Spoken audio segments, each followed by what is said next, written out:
Good morning, good afternoon, good evening. My name is Adrian, and welcome back to another video by Coffeehouse Crime. Today's video is very different to my usual. You're joining me here in my studio, and I'm here to spend time with you over a special Q&A.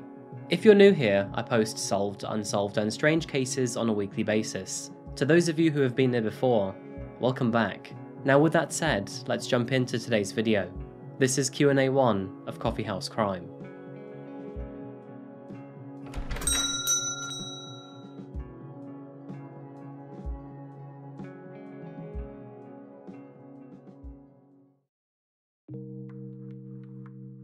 So travelling back maybe 2 or 3 months ago, and I was out with my friends when they suggested you should do a Q&A. I thought that's a great idea, but I did not expect over 1,000 questions coming back at me. The best thing I could do is pick the most rated questions and then categorise them into different sections. If you get bored of any section, no offence taken, just skip to the next one. The first round is all about Coffeehouse Crime and me. So I think one of the most frequently asked questions here on Coffeehouse Crime is, how do I like my coffee? No surprises here, but I do in fact love my coffee. If I had to give a favourite type, I'd probably say it's a flat white. Think of it as a latte but with less milk. The coffee's stronger and there's less calories to think about. King Raven asks, what were you doing in your life before this channel? And what made you decide to jump into making these kinds of videos? And that's a very good question. I had other similar questions like where I used to work, what background I have, and what I do to the side of YouTube.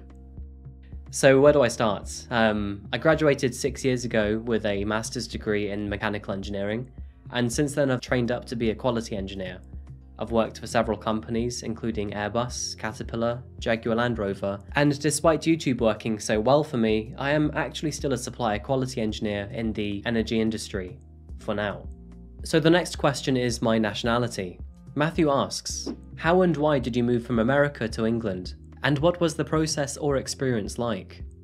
So I was born in America and I am an American citizen, but I moved to the UK when I was 7 years old. And since then I've lost the accent. The reason for the move was actually down to my dad. He had a business opportunity here in the UK, so the family took it. Nationality is a bit of a strange one. So my dad is American and my mother's German, but I was born in America and raised mostly in the UK, which probably explains why my pronunciations and the way I say things is so abstract. This is a great question, so Mikolaiho asks, I'd like to know where you came up with the idea of Coffeehouse Crime. Did you study criminology or fancy yourself as a detective growing up? So if I'm honest, I don't actually remember when my fascination with true crime began. I've always been interested in disappearances, and I've always wanted to know what exactly happened to that person. I did in fact also have a YouTube channel maybe 12 years ago focused on gaming. When I went to university, I let that die to focus on education, and since then I've always regretted not doing YouTube. I can actually tell you the exact place and date that I thought of Coffeehouse Crime. So it was last year on December the 11th, one day before my birthday, that I was sat on this bench in Leamington Spa with 2 friends and coffee. There are many more personal details to this story which I do really want to share, but I think I'll share that for another video when I can be more sincere. Next question, Carrie Heffernan asks, are you surprised and excited that your show became a hit so fast? Honestly, the best way to describe it is whiplash. I just did not expect that growth. In the early days, I had no idea what to expect. All I knew is that I was passionate about true crime, I loved making videos, and also I was an ambitious person. That's all I really needed to get going. But to answer your question, was I surprised? Yes. And am I excited? Absolutely. I've already struck off Bomboy's first 2 questions, but his third one is merch. Will you do merch? Great question, and the answer to this is yes. In fact, as of right now, I've officially launched my merchandise over on Crowdmade. I've teamed up with Crowdmade to offer mugs, hoodies, shirts, and pants. We're working hard on delivering something special for future milestones too, probably in the next 3-ish months. I'll leave a link to my shop in the description below, but honestly, no pressure, this was very much a passion project for me. After all, you've been asking for mugs and hoodies for a very long time now. I'm also going to be doing monthly merch giveaways over on my Instagram account too. So if you do feel like winning free stuff, all you have to do is follow my Instagram account. Big Afro Man asks, hi Adrian, how large is your team? Do you make all of these videos yourself? Coffeehouse Crime is in fact a one-man team. It is just me. Which brings me to my next question. What is the most challenging part of making this kind of content? I don't know how to answer that really, because there are so many aspects to it. I'd say the biggest challenge to being on YouTube is probably the pressure. The pressure to research properly, to word things properly, to say things properly when you're recording, and to edit properly too. And then after that, you have to think about the fact that whatever you say and do is in front of hundreds of thousands of eyes. Another is time management. Being able to work 2 jobs and also keep a healthy lifestyle in between the two is a real hard task, to be honest. The final question to this section is an important one. Emily asks, what helped you decide to start your own YouTube channel, despite there already being so many successful true crime channels out there? If I'm really honest, this kind of thinking put me off trying YouTube for maybe 7 or 8 years. I was so worried about what my friends would think, what my family would think, and what everyone else would think that I just didn't bother trying. It was only after that point of not caring if I failed that I actually tried. And looking back, it's the best decision I'd ever made.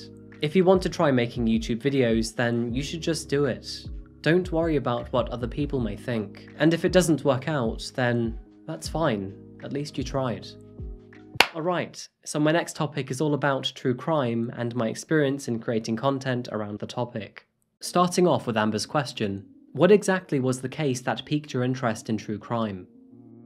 I can't exactly remember what case got me into true crime, but I can tell you what case got me into creating true crime videos. And that case was Joshua Maddox. To those of you who don't know, Joshua Maddox was a boy who was found in a chimney in an abandoned cabin. There were many strange details to his case, which left a certain mystery around him, and after spending 3 or 4 days researching his case, trying to figure out what happened to him, I felt like there was a story that needed to be said. It was Christmas last year, and we were all in lockdown, and after 3 or 4, maybe even 5 days of researching his case, I felt like I had a story to share for him. And after typing his name on YouTube, I realised that no one else had really covered his case. So that's what I did. Which brings me to Cenobite's question.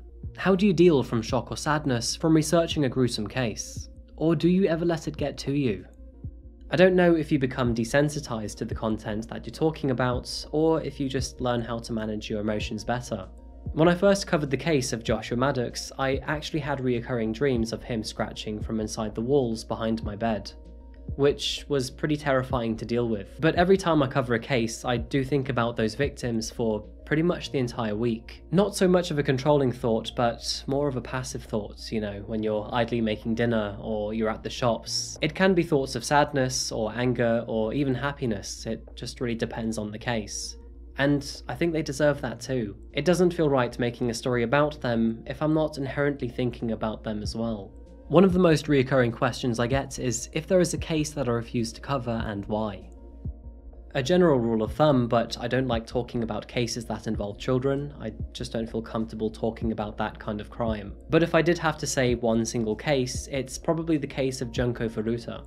Her case is just way too dark for me to cover, and it's probably the most horrific case I've ever heard about. But if you're interested in learning about her story, then Dire Trip did great coverage on her.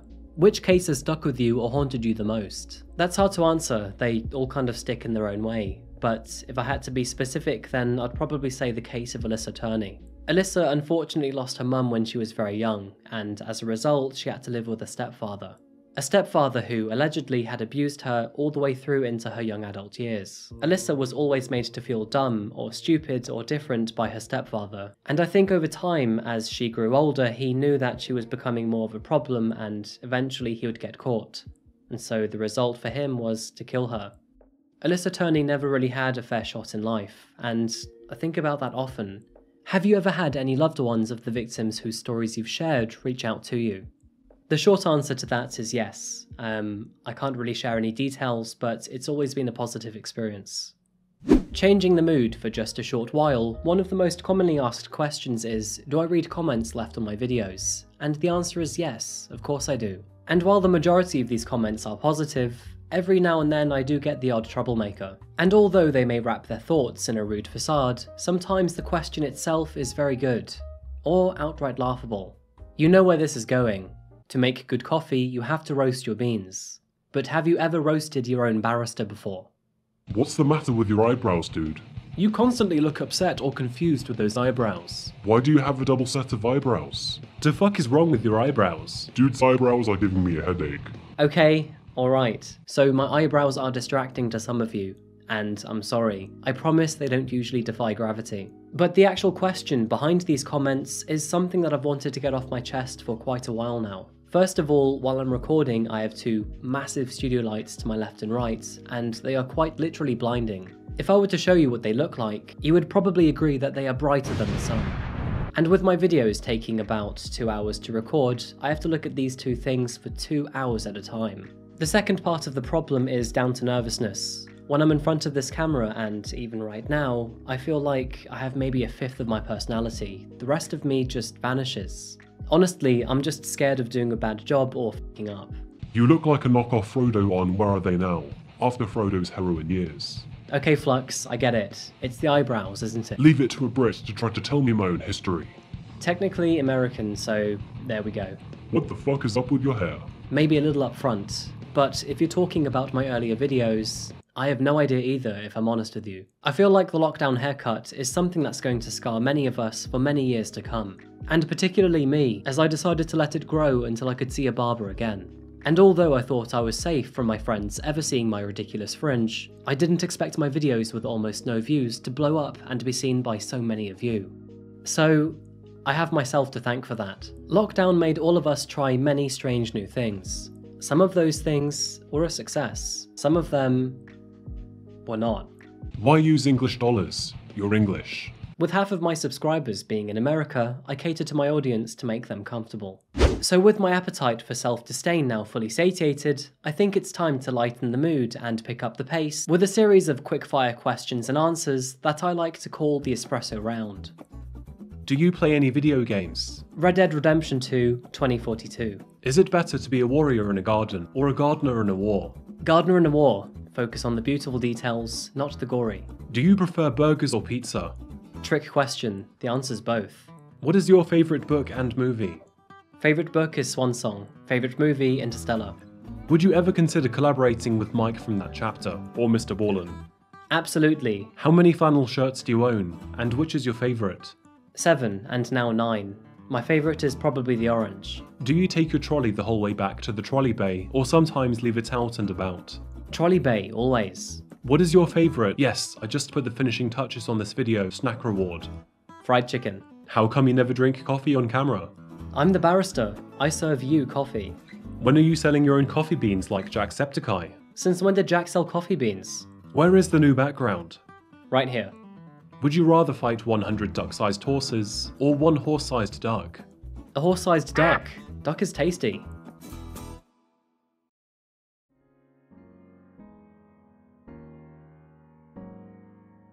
If you're still watching, I just wanted to congratulate you on making it this far, as our Q&A is almost over. But before we finish for today, I had a couple more questions which I felt rather fitting for the end.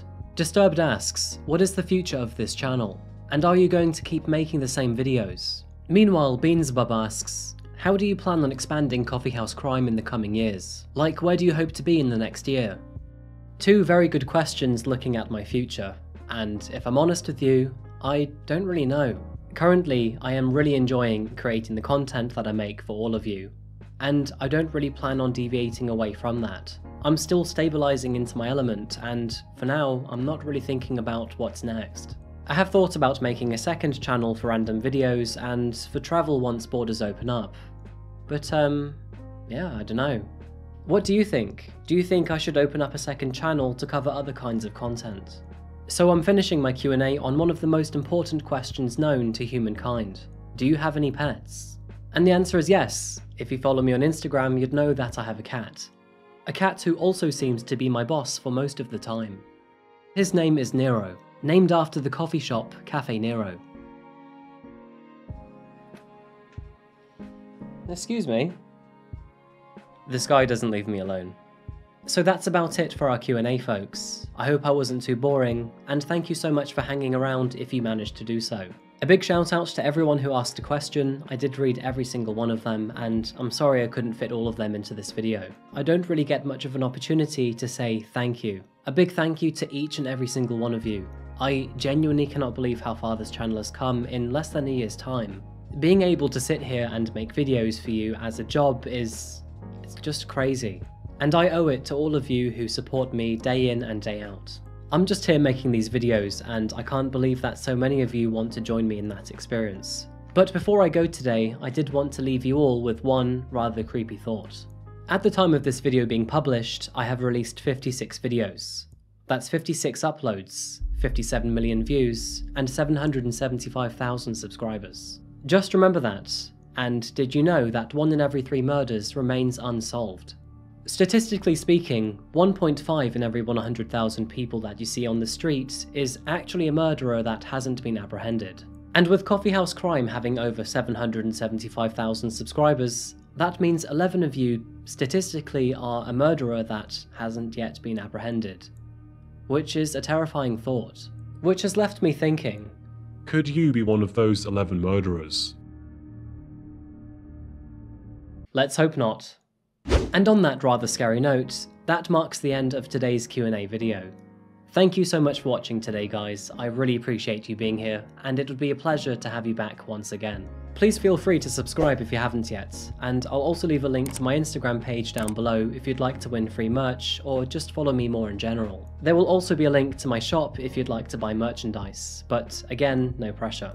That just about does it, folks. We depart once again, but I'll be right here in front of this camera, waiting for you in the next one.